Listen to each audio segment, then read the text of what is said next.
Angela Critters. We're getting ready to make sweet potato dog biscuits. They're made with sweet potatoes, peanut butter, oats. First thing I did was I scraped off all my peeling and cut them into little chunks.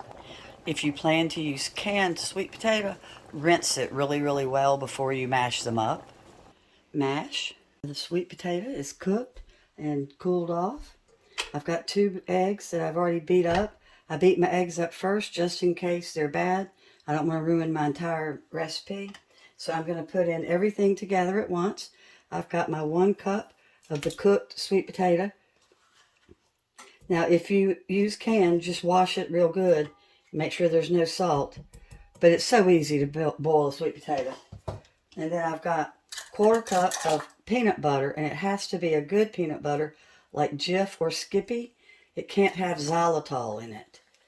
So you have to not use like a cheap off-brand. That's very important. A dog can have a reaction to the chemical, to the xylitol. And then I've got 1 1/4 cups of oats and 1 1/4 cups of flour, whole wheat, all-purpose flour, gluten all-purpose flour, whatever kind, any kind of all-purpose flour. And then I've got a little bit of flour for my surface when I'm going to roll out. And I've already got my cookie sheet with parchment paper. And my rolling pin, so I'm ready to go. So I'm just going to mix this till it's together. You do not have to have a stand mixer, but do not use your hand mixer. The beater bars will get clogged up.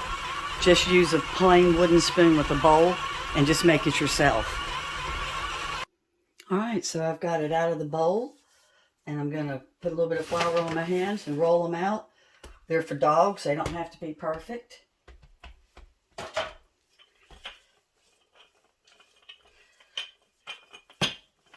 And so I should be able to get 60 small ones, but I'm going to do different shapes and sizes, so I'm not sure how many I'm going to get. But I'm going to roll this out, and I'll be right back and show you my cute little cutters. Well, I've got it rolled out, and every recipe that says 60, you're not going to get 60. I've never gotten 60. I'll just get however many I get.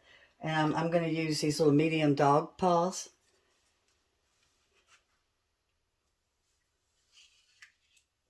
And these are going to cook for 25 minutes, and I've already got my oven preheated to 350. And you'll see recipes where they're going to tell you to use salt. There's absolutely no reason, in my opinion, that a dog needs salt. I'm sorry. I disagree. Y'all know I've got bad hands. I'm not going to make you suffer through watching me do this. I was a mail carrier when my kids were in college, and my hands don't work. So let me roll some more out, and I'll be right back again. Just like with human cookies, as I trim, I'm saving that to roll again for more cookies. You don't ever let your little excess go to waste. And I'm making them all the same size because I don't want to have some burn. So I'll do the larger ones with another batch. I finally got it. The trick is to press down and pull up. So now that I'm showing you, it doesn't want to come up. But anyway, you press down and twist and see how it comes up. And then I'm using my thumb. And look at this one. When my grandson comes, I'm going to make him a big one for sandwiches. There's a little dog house. It's such cute shapes. If you've got a dog in training, you've got training shapes. I'm really enjoying these a lot already. They're fun. Not that the dogs know about the shapes, but I do. The dogs would be happy if it was just a cup. So you don't need a cookie cutter. You can just use the small end of a juice glass or something like that. You can add coconut. I think I told you that. I'm not sure. One of my friend's dogs loves coconut, but I was out. So there's no coconut in these. Well, I've got 35 little small ones going in, and they're going to cook for 25 minutes. Actually, these are probably going to cook in 20. They're pretty thin. While the cookies are baking, I've got my dough rolled back up, and I'm going to put it in the refrigerator because it's going to make it so much easier to work with them.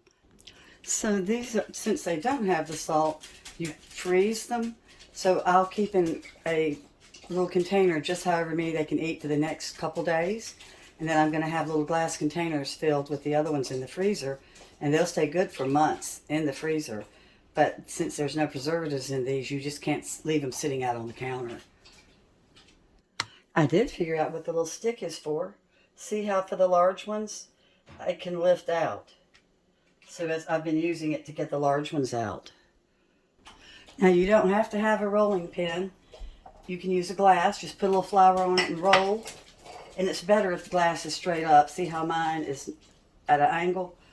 And you'll see that I'm putting them in the freezer according to the size.